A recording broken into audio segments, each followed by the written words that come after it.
Hello, everyone. Welcome back to the Daily Dish. We're back. We took a little sabbatical yesterday for MLK Day, Martin Luther King. And today we're back on a very special day. Also, it's my birthday. I got my Starbucks birthday beverage. What did I do? I did the iced white mocha with almond milk, no whipped cream, half of the sugar. And the lovely gal, she said, "What are you doing tonight?"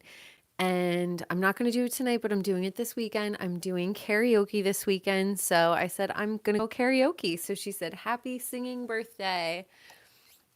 Mm, mm.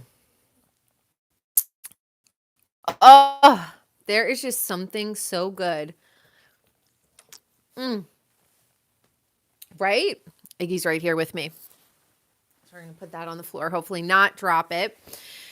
Of course, what did I do today? I went and worked at my studio. My client was so sweet. She bought me the candle that's burning right there. And it's from Italy. Well, it's not from Italy, but each of the candles has like a theme. And it's so funny because I was messaging with one of my old coworkers the other day and I was like, I really want to go to Italy. And she's like, I really want to go to Italy. I was like, how do I get to Italy? So when I came in and my client gave me the candle, and it's literally from like the theme for that candle is Italy. I opened it up and it said ciao on the inside of it. And I was like, how am I going to get to Italy this year on a vacation? I already did Dublin. I did Belfast. I'm ready to go to Italy. I'm not even from Dublin or Ireland. I should start go. I have to go to Portugal, Germany, and Italy. That's where my family is from. So I woke up today. The cat let me sleep late. I had a wonderful morning easing into my day. Then I went to get some color at the Salon Centric. And I love the woman at the front. Her and I always chit chat. We always have a nice little chat. And she was so sweet. She came back out to tell me to have a great day, a great birthday. So yeah, it's just been such a wonderful day so far. I am going to the spa on the weekend for, my own little birthday spa day. I'm going to have karaoke with some friends this weekend. I am going to grab some ice cream tonight with a friend of mine. So 40th birthday.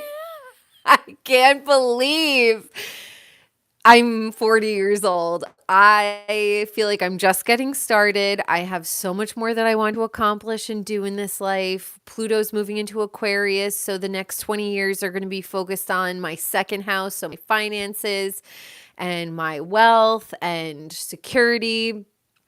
And after 16 years of having Pluto in Capricorn, I am officially ready to say goodbye to Pluto in my first house. It has been nonstop death, rebirth, death, rebirth, death, rebirth, false start, letdown, false start, just a roller coaster of emotions. It's been a lot to deal with. So I'm super excited to usher in this next decade of my life. It's crazy to think that when I was going from 29 to 30, I was packing up a U-Haul, moving from Brooklyn to my grandmother's house without a plan, without really knowing, where I was going to land or how I was going to land. I just knew that I was sick of living in Brooklyn. I was sick of doing the rat race. And I knew that at 30 years old, I wanted to calm down, you know, drive a car to the supermarket, not have to ride with my grocery bags on the handles and watching them break and roll down Bedford Avenue. I don't have to do that anymore. So now at 40 years old, I've been out of Brooklyn for officially 10 years. Best decision I ever made was to leave Brooklyn. I don't miss it. If I had a super well-paying career and I could live in like the most gorgeous apartment or condo in Williamsburg, would I do it? Yeah, of course. Would I live on the Upper East Side? Yeah, of course I would. But this path in my life, the fact that I am able to get up every day, go for a long walk in the sunshine. Everyone's in a good mood. People are always chatty. Everyone wants to talk. Everyone wants to chat. I cannot reassure little baby 30-year-old Candace, you are feeling the right things. You are doing the right things. You are correct in the fact that Brooklyn just isn't for you. And after much trial and error, living in the wrong places, all of that stuff, I finally found a place that I really genuinely love. I wake up every day. I don't dry heave. I am not sad. I'm not cranky. I'm not depressed. I'm not eating a pint of Haagen-Dazs every single night and gaining 1,000,000 pounds. So I am just so proud of myself. I'm so proud of the last 10 years of my life.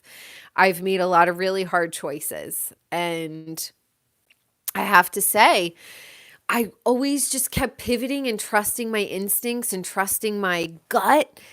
And I am so, so happy. Who cares I have an 8-year-old car? I fucking love my car. Who cares that I live in a 1-bedroom apartment? I'm thankful to have a 1-bedroom apartment. Who cares that I am not married? I was already married once before. Unless it's the right person, I'm so thankful with where I'm at in my life. I'm so grateful. I heard from a lot of friends today. I got a lot of love. I got a lot of messages. And I just feel like I'm ready to keep climbing. And what's really funny is that I was getting ready for work and I'm on the West Coast time. And I was putting my coat on and looking in the mirror and just giving myself my little daily pep talk, like, you got this, you're doing great. And I looked at the time and it was like 9:54 a.m. And I was like, holy cow, because I was born at 12:53 p.m. And I was like, holy cow. I'm like looking in the mirror and I'm like, oh my God, 40 years ago at this very moment, I was being birthed into this world. I was being birthed onto this earth. My soul was joining with my body. I was born in a snowstorm. I was born on a full moon, 0-degree Cancer moon on a Monday. And here I am at 40 years old on a Tuesday, living my dream, having a great time. Definitely doesn't look, actually, it kind of does look how I wanted it to look. I always just wanted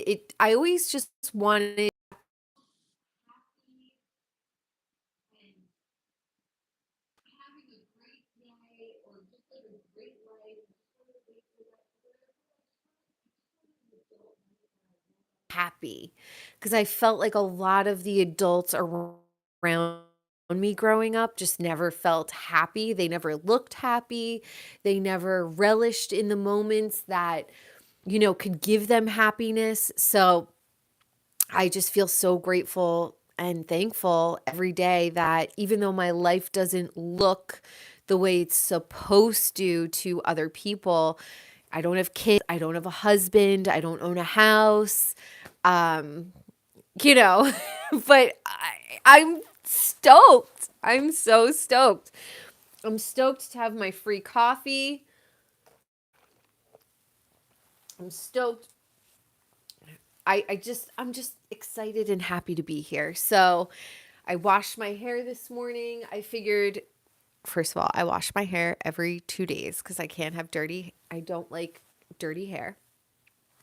But I was like, I'm going to start my morning off just so in the groove.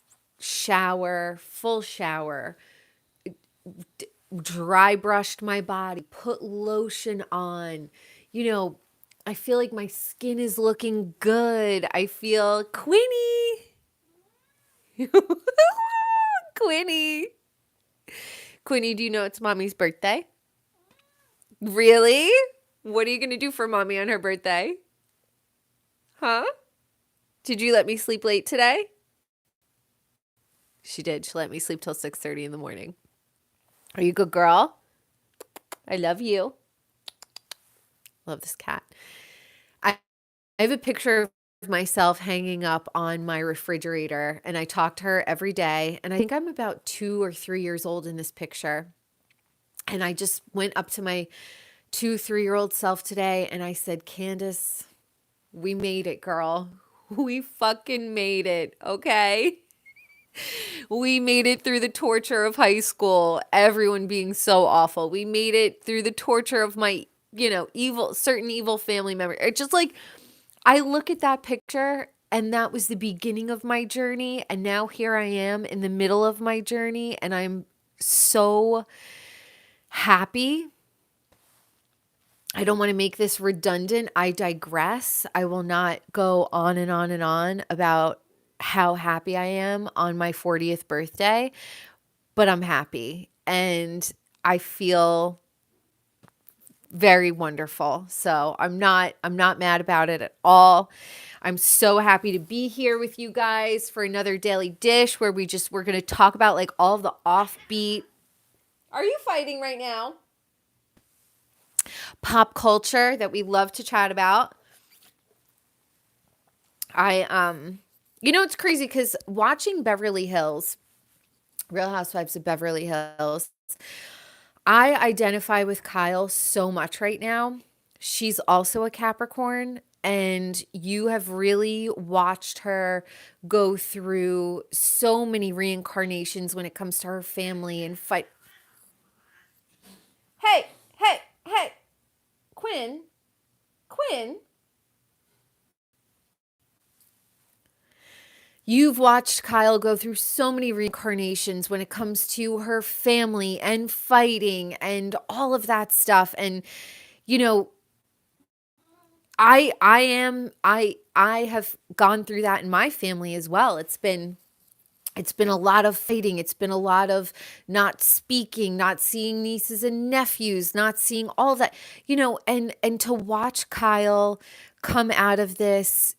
She's such a true Capricorn because any other sign would have started overeating or would have started drinking or would have started, self-destructing. But to watch Kyle come out of it in the best shape of her life, not drinking, feeding into the friendships that feed her, I am so impressed. And watching her speak at her friend's memorial for Lorene and hearing Kyle, talk about when her and Lorene met on the playground and they hated each other and they would make fun of each other. And Kyle would say that she had pointy ears and, Lorene would probably make fun of her height.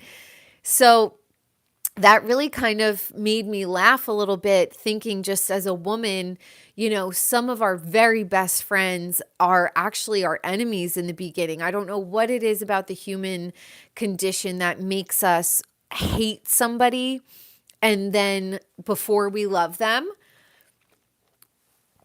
And I've also heard that that happens a lot in relationships too. Like you hate. I've had clients of mine tell me, "Oh, when I first met my husband, he was so annoying and I couldn't stand him." Don't fight with your sister. She's like, and now it's 25 years and we're so in love. So hearing Kyle talk about Lorene and her and their friendship in the beginning and just like how there was a little feud and they made fun of each other, but then ended up being their, very best friends, very best confidant. I thought that that was really beautiful. And the mom, Lorene's mom, Sugar, was there. Absolutely adorable. Is that her mom's name is Sugar? Or I'm sure it's a nickname, but adorable. And her daughters were there. And I thought Kyle did a beautiful job speaking. And I mean, when Morgan went up and was singing, do your cats just fist fight the day away? They were totally fine. And then I get on here and they want to hiss and scream. Girls.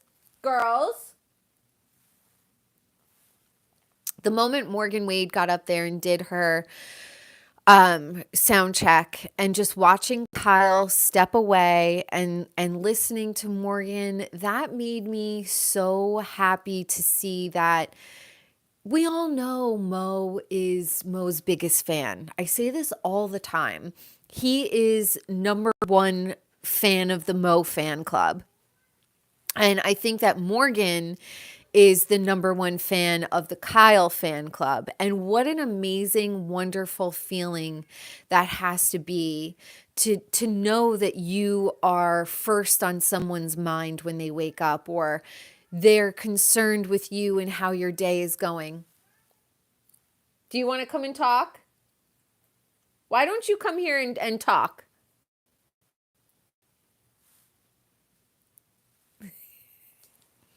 I just think it's really beautiful. I look, whenever whenever we find love, we find it. And it's in whatever package it comes in, you know? Sometimes it's a roller coaster, sometimes it's the same sex person, but to watch Kyle blossom and to truly come into her own, her healthiest, her mental health is wonderful. I'm impressed. I'm so impressed.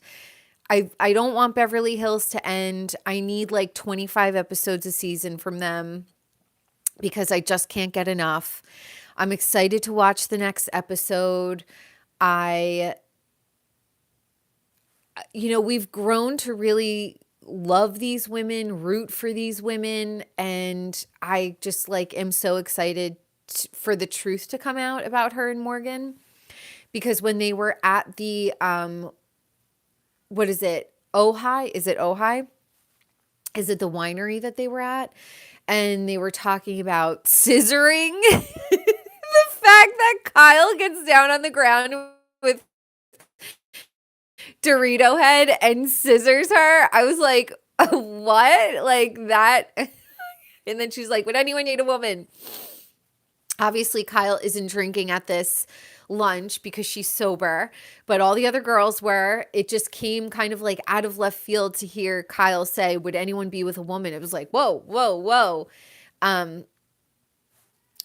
I think she's now starting to drop little hints that, and look, good. If you find love and acceptance and recognition with Morgan, do it, Kyle. Anytime you hear Kyle say Morgan, she does sound like she has a little bit of a southern accent.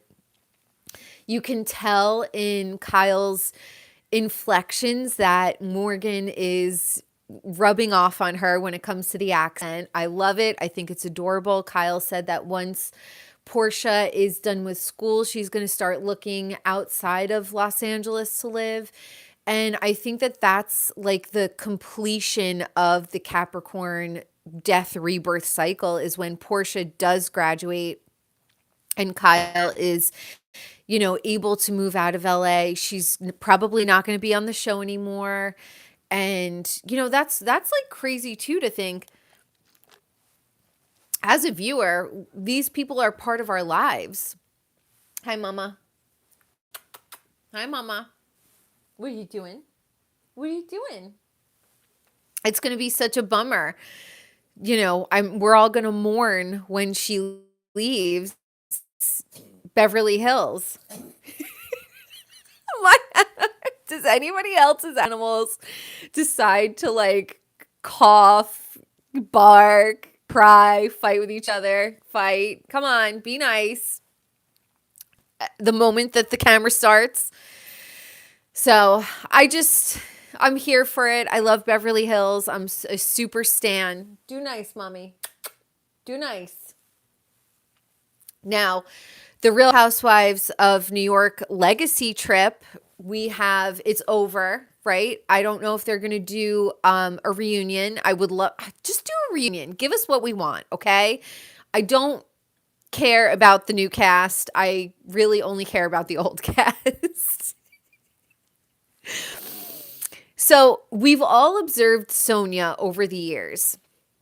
And Sonia, to me, I've been asking this for a while. Like, I want to know more about Sonia's mom and dad. I want to know more about Sonia's siblings. I want to know more about Sonia's upbringing, because I've noticed that, like Bethany, we knew everything about her backstory. Whereas Sonia, we really don't know anything about her childhood or how she was raised. It's almost as if she only talks about like the 90s onward. We never get anything about her college days or anything like that. We've only ever heard Sonia talk about 90s and onwards, right? And just observing Sonia, because I know she does like a cabaret show as well. Luann takes it very, very seriously, and Sonia doesn't. Now, when I start to analyze Sonia, I'm thinking, why does Sonia dumb herself down? Because when she talks about her cabaret, she's like, oh, I don't even rehearse. I just get up there and I do whatever. That is kind of like a self-sabotaging thing for her. And the time that she went to AA with Lou when they were in Florida, and were they in Miami? And she got back from AA and she was really angry and she was really upset. And I just have felt those things in me before, like rebelliousness. I see it in Jeff Lewis too, like when he was asked to do QVC and they said like, don't drink on air. And he bought like 3 bottles of wine to drink on air. All of that stuff is self-sabotage. And I wonder what it is about Sonia's upbringing that made her feel like she wasn't good enough or wasn't polished enough or like she'll get an opportunity but then not take it seriously. Where Lou is rehearsing, Lou is networking, Lou is not drinking, Lou is, really bringing her A game, the costumes, everything. And then Sonia is like, oh, but I'm not like that. I'm blah, blah, blah, blah, and I wonder if she doesn't want to take herself seriously because she doesn't want to fail and be embarrassed at failing while she's taking herself seriously. Because if she fails when she's just joking around and not taking it seriously, then she could always fall back on the excuse like, whatever. I wasn't, it's just a joke. It's just fun. It's not blah, blah, blah. So I almost wonder if it's like a defense mechanism for Sonia to not take things seriously.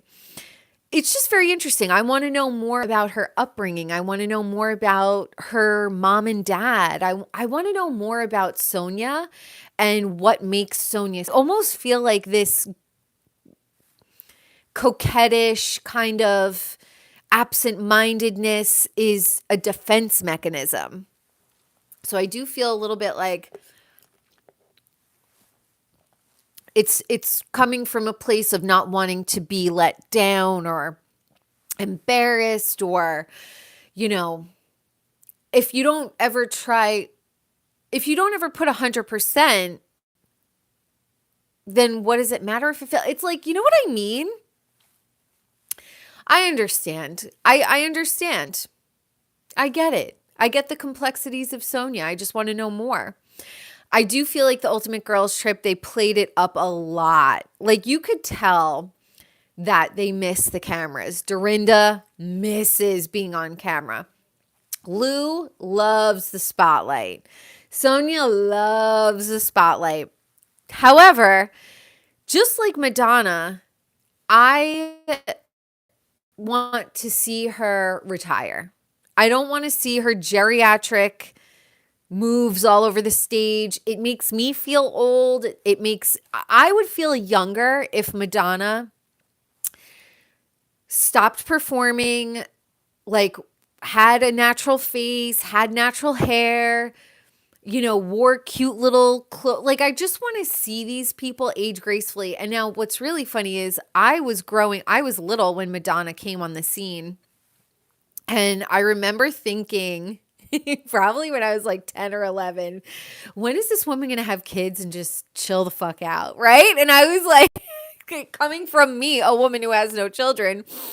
But I just remember being a kid and being like, God, she's so thirsty. Just have some kids and chill the fuck out. Like, what do you need to be jumping all around for? And I still feel that way. When people don't know how to gracefully move into the next period of their life, it makes me uncomfortable. Like, why? And I like watching Martha Stewart. She looks great. She aged beautifully. Of course, she's had work done. But she still throws out a thirst trap every once in a while and looks great, but I find her approach to aging comforting, where I find Madonna's approach to aging like jarring to me, you know? I'm like, it's okay to get old and move to the next phase of your life. I was talking to my client about that today, about menopause and, all that stuff. So I said, I feel like the shock of menopause is kind of like the shock of getting your first period. It's like your body changes, there's new hormones, all of this stuff. It goes crazy for a while. And then you settle into it and it kind of evens out. And we were talking. She was like, yes. I said, I would imagine menopause feeling like the day before your period. It's like the worst day. You're swollen, you're cranky, you are crying, you're angry, just feel icky, like something has to leave your body and purge your body. I said, I imagine menopause feeling like that the day before you get your period for like a year. And she was like, that's exactly what it feels like. It feels like that gross day before your period. And then the moment you start getting your period, you're like, oh, I'm back to normal. Okay. So hey, I don't know. I might go into menopause early. My grandma went into it late. My mom went into it early. So I don't know where I fall in the spectrum, maybe right in the center. Who knows? But, I'm trying to buffer myself so I'm not shocked when all of these changes start to happen within my body. Because when I got my period on my 12th birthday. The morning of my 12th birthday, I woke up, I had my period. Okay. Now I'm 40 and I got my period on the new moon this time. So I was like, whoa, this is the first time in a long time I haven't had. Thank you, Michelle.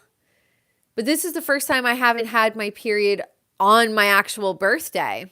It's wild. It's absolutely wild. But anyone who's going through any of these changes, just know we're going to be shocked by it in the beginning. And then after a year or 6 months or 2 years, it'll even out. We'll figure it out. We'll figure out the flow.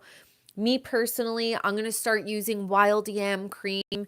That's a great way to balance your estrogen and progesterone naturally.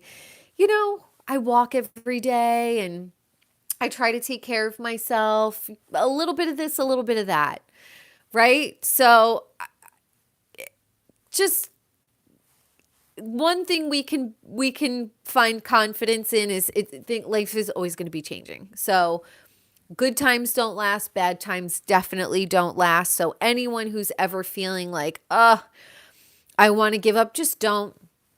Just keep going. All right?